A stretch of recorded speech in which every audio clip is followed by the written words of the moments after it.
তুমি যদি আমার ছানাকে ওই আগুনে পাহাড় থেকে উদ্ধার করে নিয়ে আসতে পারো তাহলেই আমি খুশি হব। তবেই তুমি পাবে তোমার আপনি বাজা বাদ্য, নাচিয়ে হাঁস আর রগুড়ে বেড়াল। কিন্তু আগ্নেয়গিরির এমন ভয়ঙ্কর আগুন আমি নেভাবো কি করে? সম্ভব কি অসম্ভব আমি জানি না, আমার শর্ত এটাই। কি হবে এবার? আজকের দিনটাই সময় আমার হাতে। ঈগল ছানাকে ওই আগুনে পাহাড় থেকে উদ্ধার করতে হলে আগে আগুন নেভাতে হবে। এখন বৃষ্টি ছাড়া কি করে নিভবে ওই আগুন?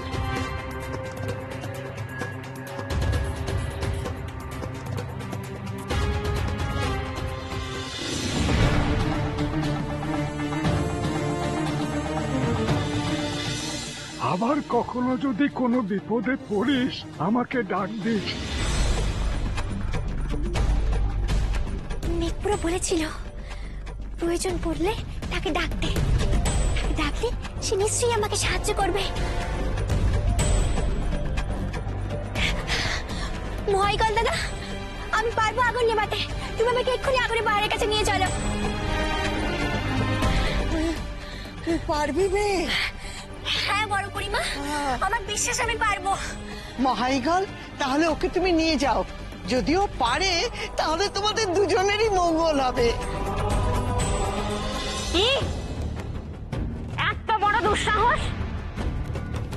বন্দি মানুষ খাঁচা ছেড়ে পালিয়ে গেল, আর তোমরা সে খবর আমাকে নিতে এসেছো? সব কটাকে শুনে চড়াবো আমি। মাথার মধ্যে কাঁটা ধরে গাছে ঝুলিয়ে রাখবো। অকর্মণ্য দল! আগে আমাদের কোনো দোষ নেই, আমরা তো। খাঁচার চাবি পেলো কি করে ওই মানুষ? চাবির তোমার পা গজায়নি যে একা একা চলে গেছে। কেউ তো নিশ্চয় সাহায্য করেছে নাকি? একবার যদি জানতে পারি যে কে সাহায্য করেছে তাকে আমি কঠিন শাস্তি দেব। চল দেখি খাঁচার কাছে।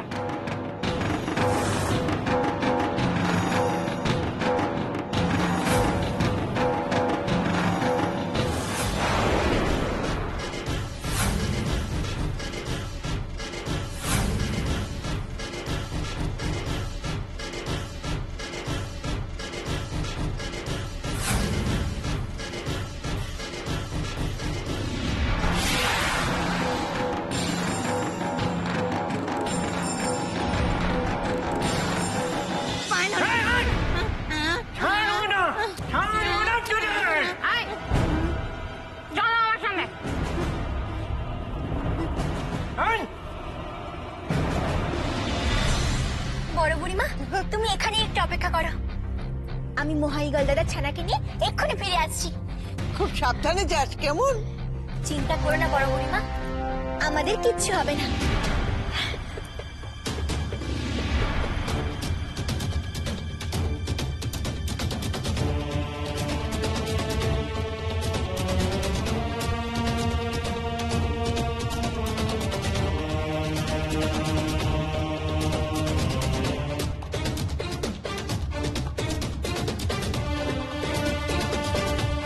চলো মহাইগল দাদা।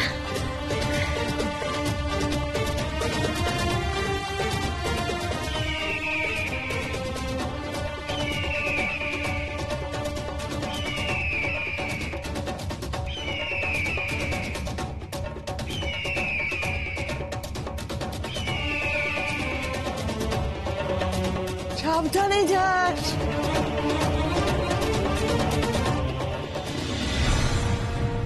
আমার জন্মদিনের উপহার হিসাবে হাতছাড়া হতে আমি কিছুতেই দেবো না। দায়িত্বজ্ঞানহীন, অপদার্থ! আমাকে ফিরতে দাও শিকার থেকে।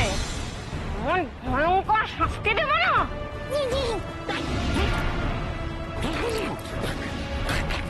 চল এখন।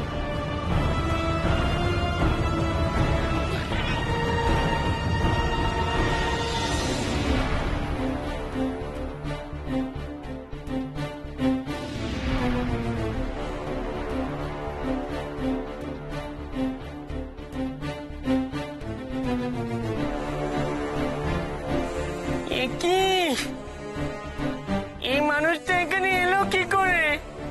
একটু আগেই তো কাঁচা ফাঁকা ছিল।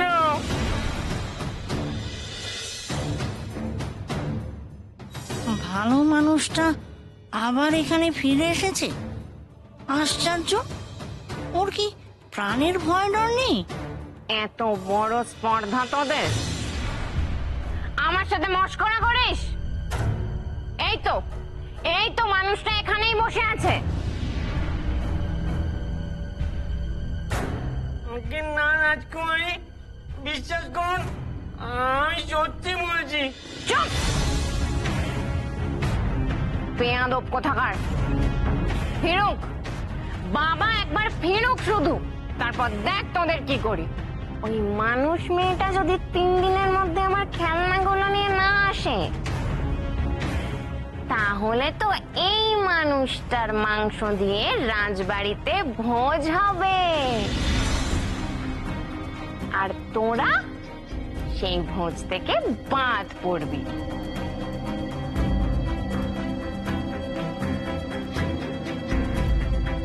এটাই হলো তোদের উপযুক্ত শাস্তি।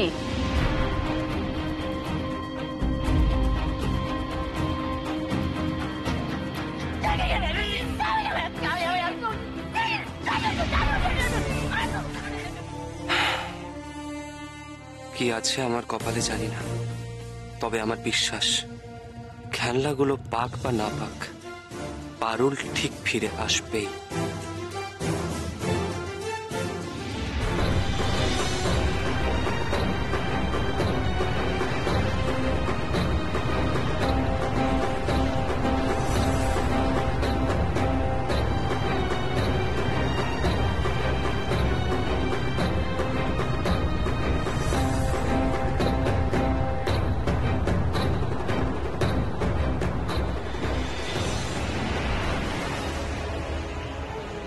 ওই দেখো, ওইখানে আটকা পড়েছে আমার বাছা।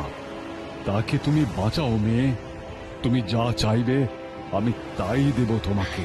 চিন্তা করো না মহাইগল দাদা, দাঁড়াও, আমি মেঘবুড়োকে ডাকি।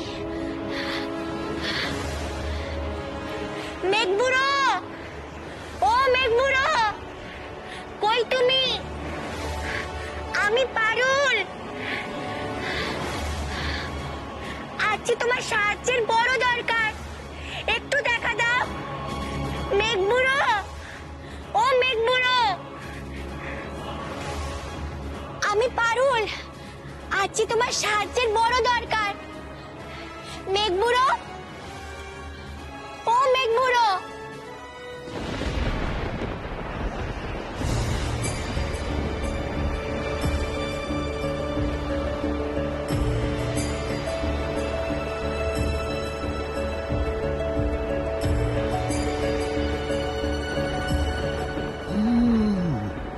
ডাকলি কেন রে মেয়ে? কি দরকার? মেঘবুড়ো, ওই দেখো,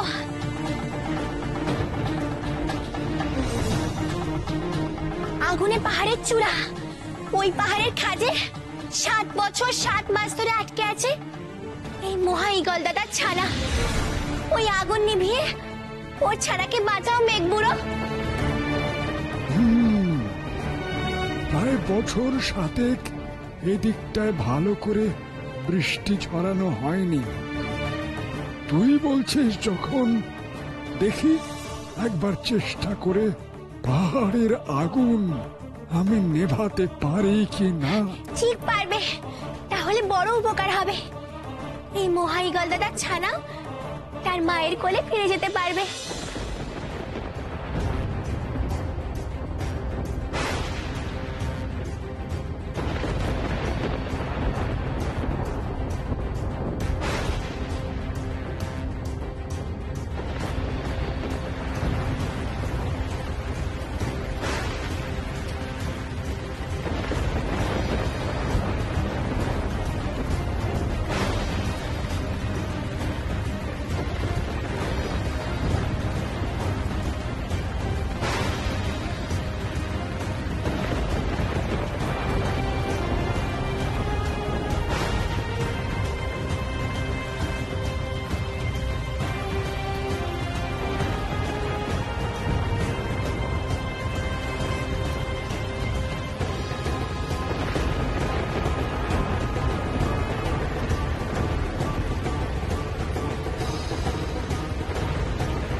নিচে গিয়ে তোমার ছানাকে খুঁজি। হ্যাঁ চলো।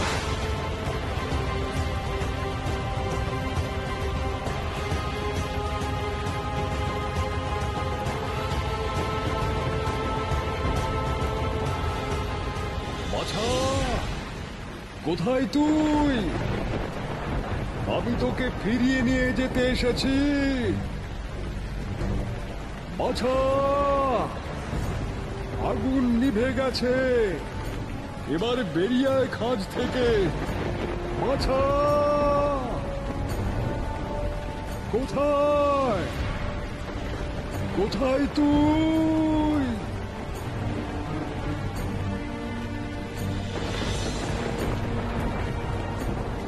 মহিগল দাদা, শিগগির আমাকে কুয়ার মুখে নিয়ে চলো। সর্বনাশ, জলের তোড়ে নিচে পড়লে যে আর বাঁচবে না আমার বাছা। বাবা, বাঁচাও! তাড়াতাড়ি নিয়ে চলো, ওকে বাঁচাতেই হবে। সাবধান বাছা, সাবধান সাবধান। বাবা, বাবা, বাঁচাও! বাঁচাও!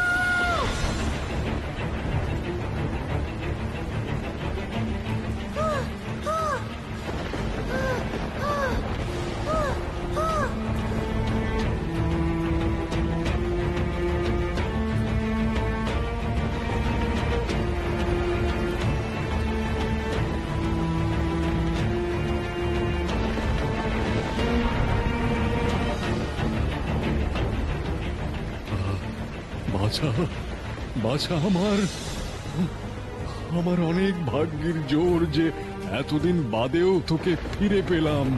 আহ, আহ, বাছা আমার।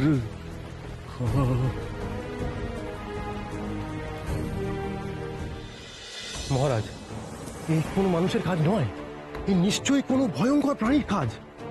রাক্ষস, খক্ষুস, দত্তি, দানব, এরা এমন কাজ করতে পারে মহারাজ। তার মানে আমার ধারণাটাই ঠিক। সেদিন রানীর ঘরে যা দেখেছিলাম সেটা স্বপ্ন নয়, সত্যি। হতে পারে মহারাজ। দেখুন, কিছুদিন আগে সেই দাসীও তো এইরকমই একটা রাক্ষসীকে দেখেছিল। ঠিক। আবার দেখুন কালকের এই ঘটনা। একেবারে ঠিক। মহারাজ, রাজপ্রাসাদের আশেপাশে সবার মনে কিন্তু আতঙ্ক ছড়িয়ে পড়ছে।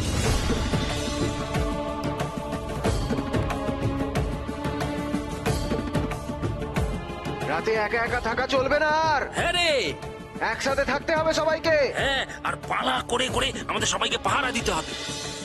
এ কোন দুষ্ট শক্তি আমাদের রাজপ্রাসাদে প্রবেশ করেছে?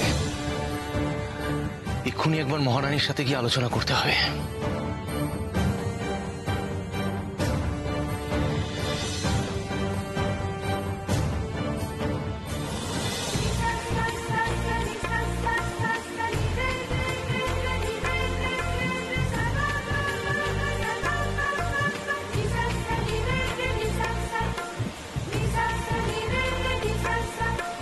মহিগল দাদা, বৃষ্টি থেমে গেছে, চলো এবার আমরা ফিরে যাই। হ্যাঁ চলো, আমার বাছাকে তার মায়ের কোলে ফিরিয়ে দেই। ওর মা যে কি খুশি হবে আজ। এসো।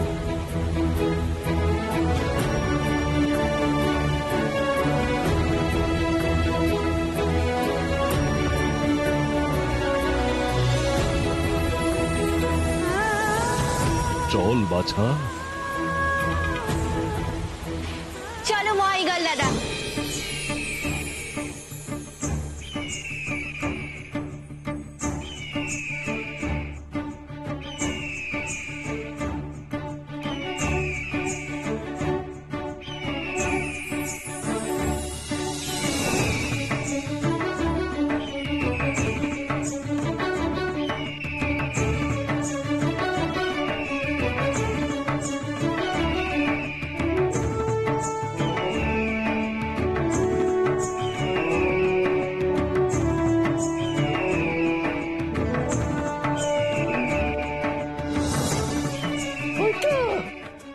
ওই তো ওরা ফিরে এসছে।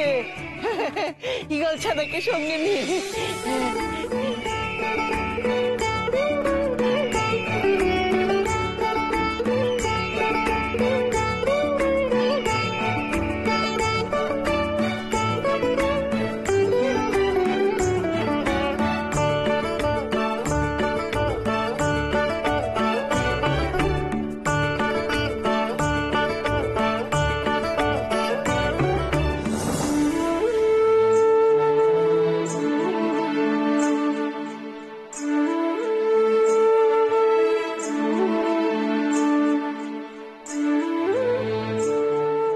তুমি আজ আমার যে উপকার করলে আমি সারা জীবনেও ভুলব না। আজ 7 বছর 7 মাস আমার চোখের মণি, আমার হৃদয়ের টুকরো আটকে ছিল ওই আগুনে পাহাড়ে। তুমি তাকে আমাদের কোলে ফিরিয়ে দিয়েছ। তোমাকে অদেয় আমার কিছু নেই। প্রয়োজনে নিজের প্রাণ দিয়েও সাহায্য করব আমি তোমাকে। আমার আর কিচ্ছু চাই না মহাইগল দাদা, তুমি শুধু আমাকে ওই আপনি বাজে বাদ্য, নাচিয়ে হাঁস আর রঘুরে বেলা এনে দাও। ওগুলো নিয়ে আজকের মধ্যে খোখসপুরিতে ফিরতে না পারলে আমার এক প্রিয়জনের প্রাণ চলে যাবে। বেশ, তোমরা এখানেই অপেক্ষা করো।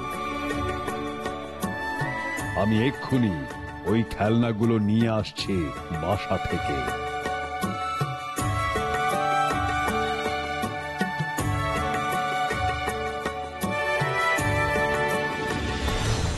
মণিমল্লিকা,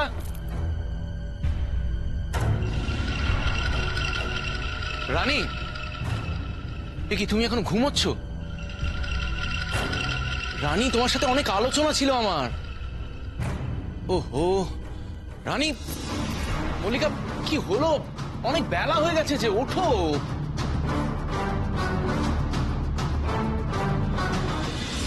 তোমার সাথে অনেক দরকারি আলোচনা আছে। ওঠো ওঠো ওঠো ওঠো ওঠো, তাড়াতাড়ি ওঠো, ওঠো বলছি।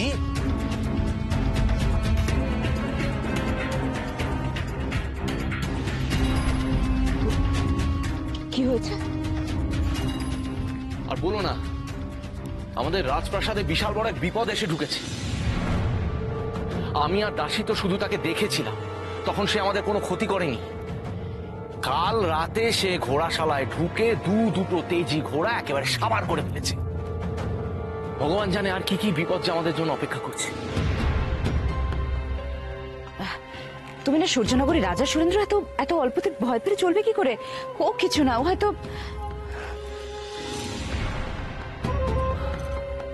কি বলছো কি?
খুশি সুরি সুরি গোদা ছানা বুড়ো বুড়ি নাচা গোদা হাসা হাসি শুধু ভালোবাসাবাসি।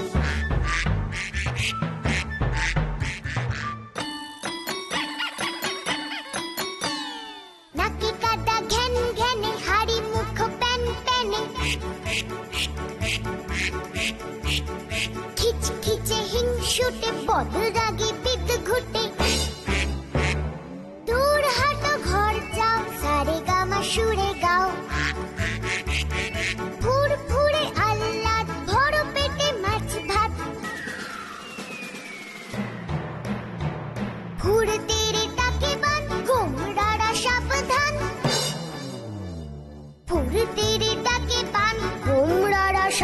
সাবধান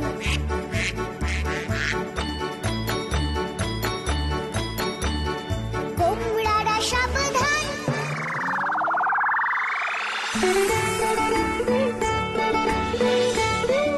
এই হলো তোমার আপনি বাজা বাদ্য, নাচিয়ে হাঁস আর রগুড়ে বেড়াল।